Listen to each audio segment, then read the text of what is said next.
አካፍል አንተ አካፍል ሁላችንም እናካፍልና እናግዛቸው ሰዎችም እፈልጋለሁኝ ሁላችንም አብረን ሄደን የኪችን እቃዎች ይዘን እንሂድ ጄነሬተር ይዘን እንሂድ መብራት እናብራዛው ኪችን ይገጠም ከዛ እዛው ሆነን እየሰራን ምግብ እየላክን ማለት ነው ይህ ነገር መለወጥ እንችላለን እውነቴን ነው የምላችሁ በምንም ተአምር እነዚህ ሰዎች መሞት የለባቸው ምክንያቱም ዘመኑ ተቀይሯል በዚህ ዘመን ሰው የሚሞት ከሆነ በረሃብ that means ይህ ጭካኔ ብቻ ነው እንጂ እውነት ነው የምላችሁ እኛ ሳንሰማ ቀርተን አይደለም ልንገራችሁ ስለዚህ እባካችሁ አሁኑኑ ህጻጽ ላይ የሞቱ ያሉ ሰዎች እንያቸው በረሃብ እየተሰቃዩ ነው ያሉት በጣም ነው የሚያሳዝኑት አሰላሙ አለይኩም ወራህመቱላሂ ወበረካቱ ውድና የተከበራችሁ የኤችቲቪ ቤተሰቦች እንዴት ናችሁ ደህና ናችሁ እኔ ደህና ነኝ አልহামዱሊላሂ ረቢል ዓለሚን እንግዲህ ዛሬ ይሄን በሚመስል ቪዲዮ መጥቼላችኋለሁ ማለት ነው ዩቲናስ እንግዲህ በዩጋንዳ ፈታዘና እያለች ነው ያው ፈታዘና ማለቷንም እናንተ ሁላችሁም ታውቃላችሁ አታውቁም ብዬ ሳይሆን ነገር ግን እኔ አንድ የገረመኝ ነገር ስላለ ነው እነ ዩቲናስን ይዤ የመጣሁት ማለት ነው ነገሩ ምንድነው እስኪ ሁለቱም እድሉ ተመቻችቶላቸዋል እዚህ ጋር አዶናይ ይውላችሁ ሰው እየረዳ ነው ማለት ነው እየረዳ ነው ነገር ግን ሁለቱንም የኢትዮጵያ ህዝብ ነው እዚህ ደረጃ ያደረሳቸው የኢትዮጵያ ህዝብ ነው ፌምሰዋል እንትን ብለዋል ያኔ ጥረው ግረው ነው እዚህ የደረሱት በራሳቸው ስኬትም ቢሆን ህዝቡ ደግሞ ደግፏቸው ነው እዚህ ደረጃ እየደረሱትና ነገር ግን አንድ ነገር እድሉ ሲመቻችልን ገንዘቡን ስናገኘው የመርዳት አቅም ላይ ስንደርስ ትልቅ ደረጃ ስንደርስ እንግዲህ ፈጣሪ ካልፈቀደልን ፈጣሪ ያልፈቀደልንን መሆን አንችልም ማለት ነው እንግዲህ ይሄ ልጅ ፈጣሪ መርቆት ነው አሁን አላህ Subhanahu Wa Ta'ala ህዝቦችህን አገልግል በመድርም ተጠቀም በሰማይም ተጠቀም ሁለቱንም አመቻችቼልሃለሁ ብሎ መርቆት ይመስለኛል እንደዚህ አይነት ስራ እየሰራ ያለው ማለት ነው እና እንደዚህ አይነት ጥሩ ስራዎችን ስትሰሩ ደግሞ በጣም ጫና ይበዛባችኋል በጣም ትግል ይበዛባችኋል በጣም ጠንካራ ካልሆናችሁ በጣም ብዙ ችግር አለ ማለት ነው አንተ ስትፈጠር ሰውን ለመርዳት ነው የፈጠርኩ ብሎ ፈጣሪው ይሄ አካፍል አንተ አካፍል ሁላችንም እናካፍልና እናግዛቸው ሰዎችም እፈልጋለሁኝ ሁላችንም አብረን ሄደን የኪችን እቃዎች ይዘን እንሂድ ጄነሬተር ይዘን እንሂድ መብራት እናብራዛው ኪችን ይገጠም ከዛ እዛው ሆነን እየሰራን ምግብ እየላክን ማለት ነው ይህ ነገር መለወጥ እንችላለን እውነቴን ነው የምላችሁ በምንም ተአምር እነዚህ ሰዎች መሞት የለባቸው ምክንያቱም ዘመኑ ተቀይሯል በዚህ ዘመን ሰው የሚሞት ከሆነ በረሃብ that means ይህ ጭካኔ ብቻ ነው እንጂ እውነት ነው የምላችሁ እኛ ሳንሰማ ቀርተን አይደለም ልንገራችሁ ስለዚህ እባካችሁ አሁኑኑ ህጻጽ ላይ የሞቱ ያሉ ሰዎች እንያቸው በረሃብ እየተሰቃዩ ነው ያሉት በጣም ነው የሚያሳዝኑት አሁን እኔ ራሴ ወደዛ ልሄድ ነው ወደዛ ሲሄድ ግን ብቻዬን አይደለም መሄድ የምፈልገው ትራኮች ጭኜ ነው መሄድ የምፈልገው አንዱ በምግብ አንዱ በፋርማሲ እቃዎች አንዱ ደግሞ የኪችን እቃዎች የጄነሬተር ሰዎች ተሰባስበን አብረን ሆያልን እንሄዳለን ማለት ነው ይህ ነው እንግዲህ ሰውነት አይደለ ቲክቶክ ለዚህ ካልተጠቀምነው ታዲያ ለምኑ ተረፈን ልንገራችሁ ዝም ብዬ ነው ዘፈና ብርቼ እንደዚህ ስል ቫይራል ከወጣው ጥቅሙ ምንድነው ይሄ ሲሪየስሊ so please let's do it እስኪ ኮሜንት ላይ ቻሌንጅ እንፍጠር በጣም ብዙ ካምፓኒዎች ታግ እናርጋቸው ይህ ቪዲዮ ደግሞ ሼር እናርግ ለምናቀው ሰው ካለ ሼር እናርግና እናዳርሰው ከዛ የነዚህ ሰዎች ህይወት እንቀይር እባካችሁ ዘመኑ ተቀይሯል ሰው መራብ የለበትም ቻው እና አይውላችሁ አዶናይ ደግሞ ይሄን የመሰለ እድል ከፈጣሪው ተችሮት እድሉን እየተጠቀመበት ይገኛል የሰማይ ቤቱንም በመድርም በሰማይም የሚያተርፍበትን ዘዴ መርጦ እንደዚህ ያደረገ ባለበት ሰዓት ደግሞ እነ ቬሮኒካ አዳነ ደግሞ እዚህ ፈታዘና ይላሉ ማለት ነው እንግዲህ በጣም ታዋቂ ከሆኑ አርቲስቶች መካከል ቬሮኒካ አዳነ አንደኛዋ ናት ማለት ነው እሷም እንግዲህ በአፍሪካ ምድር እና በአዲስ አበባ ከተማ እንደዚህ ፈታዘና አያለችበት ነው በወርቅ ሆናለች ማለት ነው እና ዝሮ ያው ሁሉም የኢትዮጵያ ህዝብ ነው ያፈመሳቸው እንደዚህ ደረጃ ያደረሳቸው የኢትዮጵያ ህዝብ ነው በርግጥ በእነሱ ጥረት ቢሆንም ዋናው ጥረት ነው ጥረታቸውን ግን ጥረታችንን ሁላችንም እዚህ ቪዲዮ ላይ እኔ ሳይ ስታዘብ ምንድነው የታዘብኩት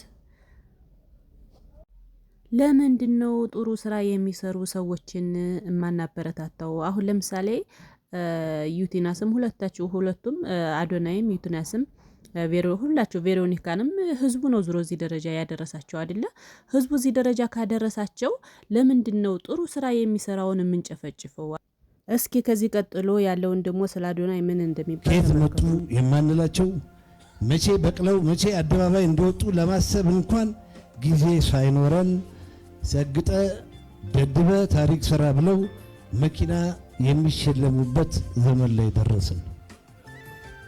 an empty mind speaks, an empty mind makes the worst noise የሚል አባባል አለ።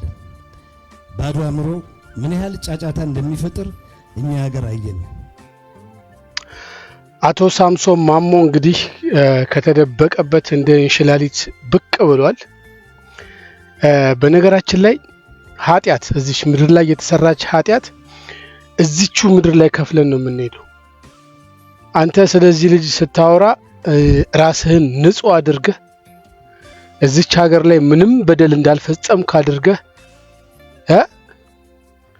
ለሀገር ተቆርቋሪ የሀገር ዜጋ ሆነ ስታወራ በጣም በሰጨኝ።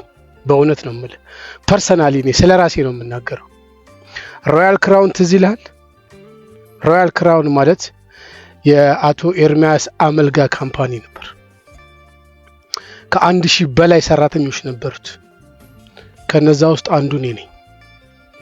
አንተ ከሆነ ከሚኔራል ውሃ ካምፓኒ ኢትዮጵያ ውስጥ ያለ ከሱ ጋር ጉቦ ተቀበልክ፣ ይህን ካምፓኒ እንደምንም ብለህ አዘጋው ተብለህ አቶ ኤርሚያስ ጋር መተህ ይሄ ካምፓኒ ይሄን ያህል ኦፈር አድርጎኛል፣ አንተ ደግሞ ይሄን ያህል ስጠኝ አለበለዚያ ካምፓኒን አዘጋዋለሁ አልከው።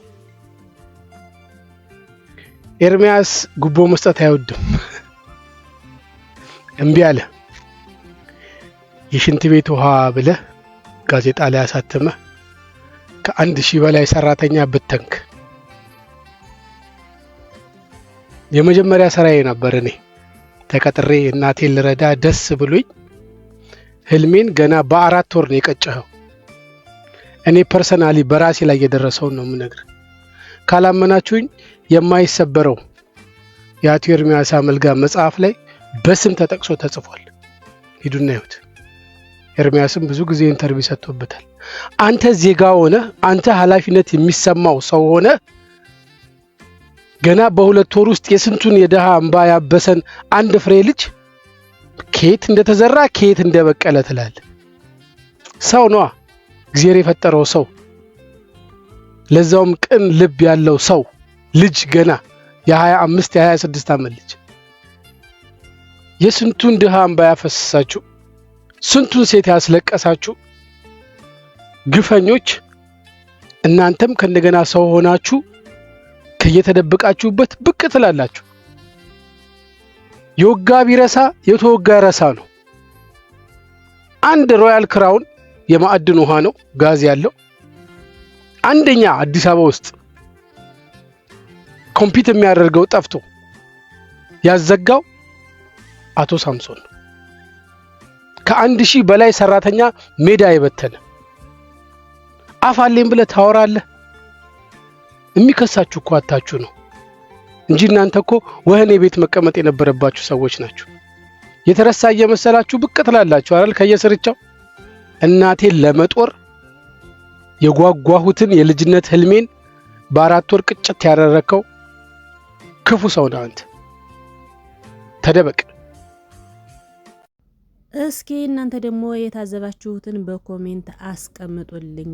እና እንደዛ ነው ማለት ነው ውዶች፣ ማሮች፣ ፍቅሮቼ፣ የተከበራችሁ የኤችቲቪ ቤተሰቦች ላይክ፣ ሼር፣ ሰብስክራይብ እያደረጋችሁ እንግዲህ ትናስፈታ ዘና እያለችበት ነው ማለት ነው። በዩጋንዳ አሸንፋለች ማለት ነው። አሸናፊ ሆናለች። እንግዲህ ልብ ይስጣት ነው የምንለው ለዩቲናስም። እንግዲህ የሀገሯ ህዝብ አጨብጭቦ አፌምሶ እዚህ ደረጃ እንዳደረሳት ሁሉ የሀገሯን ህዝብ የምትጠቅምበት እድሉን የተመቻቸ ሁኔታ ላይ ነው ያለችው። አሁን ላይ የተመቻቸ ጊዜ ላይ ነው ያለችው። እድሏን ትጠቀምበት። አላህ ይወፍቃት ለእንደዚህ አይነት ነገር። እንግዲህ የአኺራዋንም የዱንያዋንም የምታገኝበትን ጊዜ ላይ ነው ያለችው። ይሄን ጊዜ አላህ ይፍቀድላትና የሀገሯን ህዝብ የምታገለግልበት ያድርጋት እያልኩኝ ላይክ ሼር ሰብስክራይብ ያላረጋችሁ ላይክ ሼር ሰብስክራይብ አድርጉ እላችኋለሁ ውዶች፣ ማሮች፣ ፍቅሮቼ። እና እናንተ ምን ታስባላችሁ? እስኪ በኮሜንት እና ለዩቲናስ ደግሞ እስኪ ዱአ አድርጉላት እንግዲህ ይሄን ጊዜ እንድትጠቀምበት ማለት ነው።